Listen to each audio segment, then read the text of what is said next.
There are two things that I know to be true about vocal tracks. They're important and they're jerks. Vocals can be really ornery in a mix. So today we're going to talk about 6 principles that I follow every time I mix a vocal. And I'll give you audio examples of each so you can apply this to your next vocal mix session. The tips I'm going to share in this video only really make sense as a part of a larger framework of mixing. If you don't have a framework per se, I've got one. You can steal it. It divides mixing into 5 steps. It's called the 5-Step Mix Guide. You can download it for free. Just go to 5stepmix.com. Tips 2 through 6 have to do with mixing. Tip number 1 has to do with recording, and I gotta say it, you knew it was coming. Get it right at the source. If you want a pro-level vocal mix, it really helps if you start with a pro-level vocal recording and performance. I'm not even talking about mic placement and mic choice. I'm talking about the actual sung vocal, the performance the singer gives. It needs to be professional if you want the end result to be professional. That makes sense. I'm not saying it needs to be perfect. It doesn't need to be pristine or polished, or how many other P words can we add into this? It just needs to be professional. It needs to be a good quality vocal. The biggest variable between amateur sounding vocal mixes and pro sounding vocal mixes isn't the magical combination of plugins that you use, although that's important. It's the vocal itself. I've had members who have really transformed their vocal mixes by taking some time to work on their vocal performances.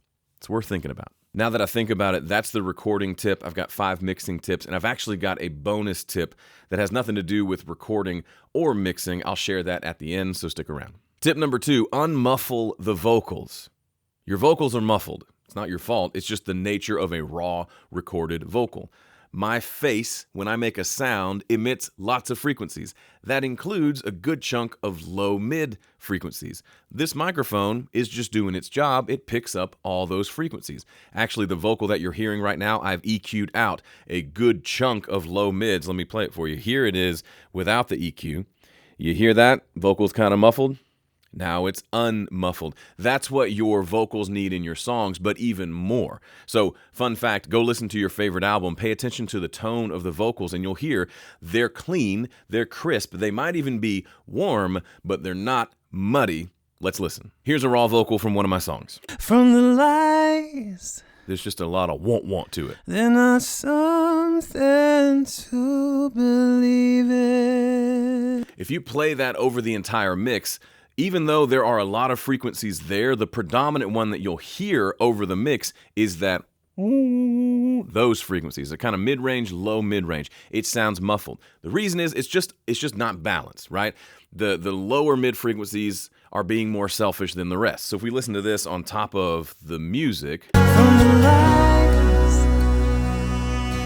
there's not something to. you can hardly hear the top frequency stuff because all that I'm hearing in this vocal is the low mid-range. So what do we do? It's real easy.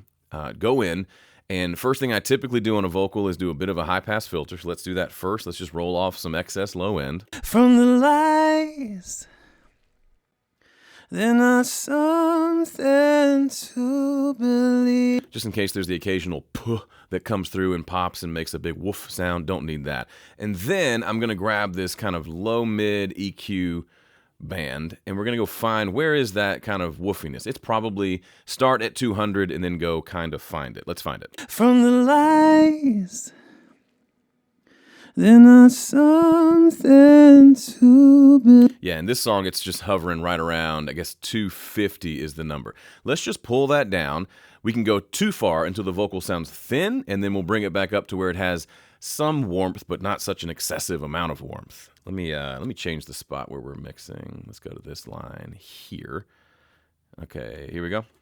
There's not something to believe in. That's probably too thin. Now let's find a nice balance in between. There's not something to believe in. Thin, but it's got some warmth to it, and it's much better than it was before. There's not something to believe in. That alone, if you stop the video now, that alone will help your mixes. Get your vocal. Don't do this exact EQ every time, but learn the bigger lesson of hearing that if your vocal has a decent amount of low mid-range, let's balance that out. I'm not getting rid of it, but I'm balancing it with the rest of the vocal. Tip number 3, aim for clarity, but not harshness. A lot of people I hear when they send their vocal mix, they want it to be a little more clear, so they do this number. Then something. It doesn't sound natural, right? It sounds like something attacked the high frequencies and then anyway. I don't love that. What I'm wanting out of the vocal is clarity, though. So that typically means for me, first, let's not make it not muddy. And then that means, is there some more kind of mid-range that's keeping the vocal from being clear? Then something to believe it. I don't think so, but let's just see. Let's pull down around like 600-700 hertz and just see. Then something to believe in.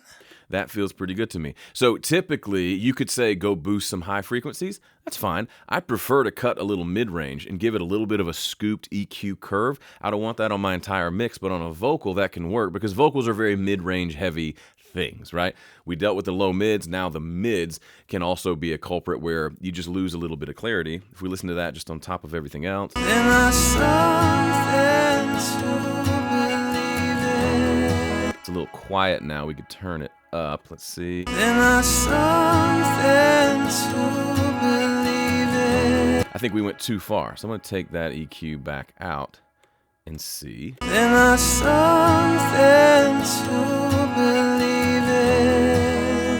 Actually, I feel like there's too much upper mid now, that kind of frequency, and that kind of hurts the clarity because it makes it to where I keep wanting to turn the vocal down because that upper mid range is annoying. So let's find that, balance that frequency range out so that I can hear the vocal more clearly. We'll do that in solo just so we can hear it. Then something to believe in. There's like a whistly sort of sound in the vocal. It happens, I don't know why, but let's pull that down. It should smooth things out quite a bit. Then something to be. Then something to be. I'm gonna turn that on and off so you can hear the difference. Then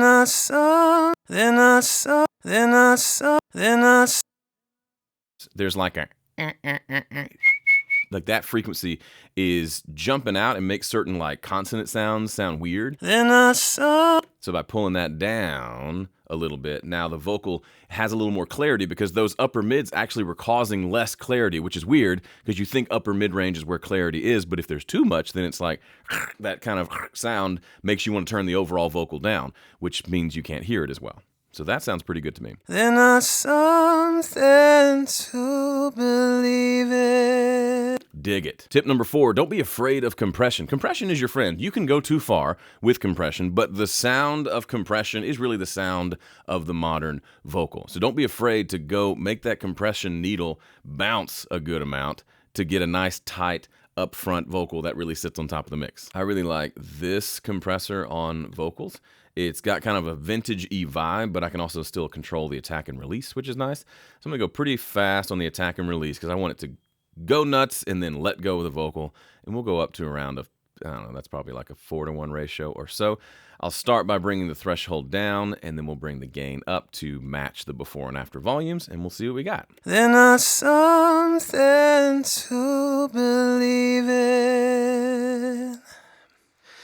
But they're beautiful, but they're lies. They'll destroy me from within. But they're beautiful.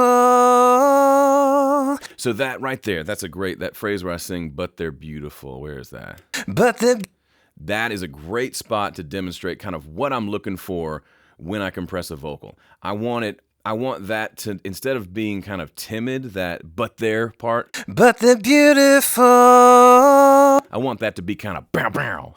That makes sense. And the compression allows for that because it kind of clamps down and kind of controls the volume so it all kind of sits a little bit louder and it's really consistent volume-wise. But they're beautiful. But they're beautiful. And we're getting 7 dB a gain reduction or so. That feels pretty good. I tend to, on vocals, go pretty quick on the attack and the release so that between phrases like but there, that compressor lets go a little bit and then clamps back on. I like the way that sounds. Don't be afraid to use compression. If you use too much compression, things will just sound awkward and strained. There's a right amount, which I know is frustrating to hear in a YouTube video. But if you go too far, it literally feels like the vocal's being choked, or there's all this excessive extra sound that's coming out because you've used so much compression. But too little compression and the vocal sounds too like wimpy. There's kind of a happy medium where if we listen to this on top of the mix, let's turn that vocal up a little bit using the makeup gain here. But they're beautiful. Yeah, they're beautiful. See how that just sits right on top of the mix? Each syllable is prominent, is up front. That's better than if there was no compression. It wouldn't feel like it was coming through as well. And it's not just a volume thing, it's specifically a compression thing. But they're beautiful. Yeah, they're beautiful. The overall volume of that vocal didn't really change from one phrase to the next, but the clarity did. That comes back to we EQ'd for clarity first, and now we can compress for more clarity. And the fact that we had EQ first means a lot of those issues that would have been enhanced by compression aren't being enhanced because the compressor doesn't get to hear them. Nice little trick there. Number 5, be a stickler for sibilance. Yes, I know that sentence has a lot of sibilance, and that's the point. Sibilance is when you add a good amount of compression, you're going to necessarily get some sibilance enhancement. The S's, the T's, those consonant sounds. I need to stop listening. Okay, so there's some S's there. I need to stop listening. Especially that second S right here. Listening. It's really loud. Compression sometimes causes that. Could be a combination of using like a condenser mic and a compressor. No big deal. I like everything the compressor is doing. That's one byproduct, which is why we have de-esser. So a de-esser just listens to those high frequencies and just turns them down when they're little jerks. Tip with de-essers, go more aggressive than you think it needs to be visually. A lot of times it might be cutting it down by 6, 10, 12 dB, and you might think that looks wrong, but always listen. I typically like to pull it back until the S disappears almost, and then kind of find that spot where it sits nicely. So let's try that. Listening to voices in my head. Listening to voices in my head. So that's too much. The S's are like completely gone. Now let's pull it back up to something more reasonable. Listening to voices in my head. Voices in my head. But they're on to some voices in my head. Voices in my voices in my head. That feels about right. That voices was a good spot. Without the de-esser, it's pretty like chop your head off. Voices in comes through real loud. With the de-esser, voices in my head. And the reason we use a de-esser versus something like an EQ is because I want all that clean crispness in the vocal to remain. If I EQ out a lot of these high frequencies, my vocal's going to sound muddy again. And like things like when I sing head, that nice airiness that's just there in the vocal. Voices in my head. That nice little crispness, clarity there, that would be gone if we EQ'd it out. So instead, we have this kind of automatic EQ happening that's just turning down those S's when they get out of hand, and then it's leaving it alone otherwise. And tip number 6, get the level right. This is a big one. It's hard to know where do I put this vocal, especially if you're a singer. As a singer, I like to hear my voice in my headphones nice and loud when I'm recording or performing live, but in a mix, it needs to be, I like to envision it like this horizontal line right here is the mix, and I want the vocal just like my face, just peeking right over the top of the mix. Not way up here, not way out on top of the mix, and not buried, but kind of peeking right over. Some of this is genre dependent, right? The heavier rock songs, typically the vocal can be a little more buried. If you mix a country song, they typically want that vocal nice and out front, so you hear every lyric.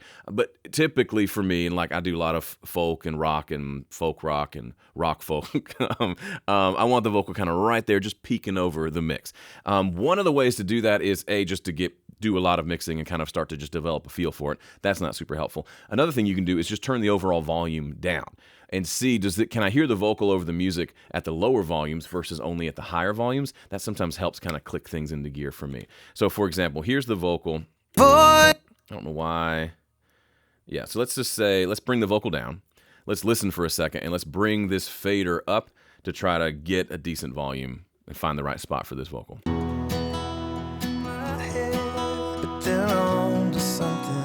So that would be a little too buried. We can hear it, Voices in my head. but those guitars on the side are just definitely louder and kind of more prominent than the vocals. So let's keep going. Voices in my head, but they're on to something. That feels in the ballpark. Something like up here, Voices in my head. that feels a little too much. So I'm gonna find a spot probably right around in here. Voices in my head, but they're on to something. Yeah, they're on to something. And then if I wanna just pull the volume down and check it at a lower volume, Voices in my head, but they're on to something. that's kind of where I want the vocal to sit. That sounded good at lower volumes. It sounds good at higher volumes. Voices in my head. And as you go through the song, right, as the song builds and more instruments come in, that vocal level might need to change. Probably will need to change. That's where automation can come in. Let's automate the vocal up a few dB to stay sitting on top of the mix where we want it to sit. Some people say use like the vocal writer plugin or something like that. Sure, but this is easy. Automation is really easy. And if your song is just more kind of one consistent volume throughout, you can probably hover around the same volume the entire time. But having that vocal, I like to think of it as peeking over the mix. It's a good kind of mental picture for me that helps me get that vocal sitting where I want it to sit. All right, here's bonus tip number 7. The best thing you can do to help not only your vocal mixing, but your music production, recording, mixing, mastering, all of those skills is to develop a better feel for what right sounds like. In other words, if you want to learn another language, you spend a lot of time listening to that language, right? Some people go and immerse themselves into French culture in France for 3 months to become fluent in French or to really develop their ability to hear and understand French. It's the same with music. We got to immerse ourselves into what's great, and then we start to kind of internalize that. I think of it as increasing your fluency in great sounding music. That means you got to listen to a lot of good music and really pick it apart in your brain. What do the lead vocals sound like on your favorite bands? Chances are you have a pretty good idea, but if you go back and listen as critically to those mixes as you listen to your own mixes, you're going to learn a whole lot, especially if you do it in your studio in the mix position. And if you become so intimately familiar with what those sound like, when you come to your mix, you're going to hear the problem stick out almost like a sore thumb, and you can easily go say, oh yeah, that one's way thicker than what I'm used to hearing on my favorite mixes. Let's go pull that down. It's a similar thing with like guitar players. A lot of people say guitar tone is in your fingers. It's not really. Guitar tone is up here. A great guitar player knows that when they're holding a guitar and in front of a rig, they know what tone they're going for, and then they start moving knobs and adjusting things until they get there. They're searching for it, and then they recognize it. It's hard to be able to recognize a great sounding vocal mix if you're not as familiar with it as you could be. So step back, go listen to some of your favorite music, and really start to take mental notes of what those pro vocal mixes sound like. And now you have a target that you can aim for on your next vocal mix. My name is Joe Gilder. Thanks for watching this video. 3 things. If you would subscribe, like the video, that would be super great. And if you want to learn more about my approach to recording vocal takes that makes it not quite as maddening, check out this video. See ya.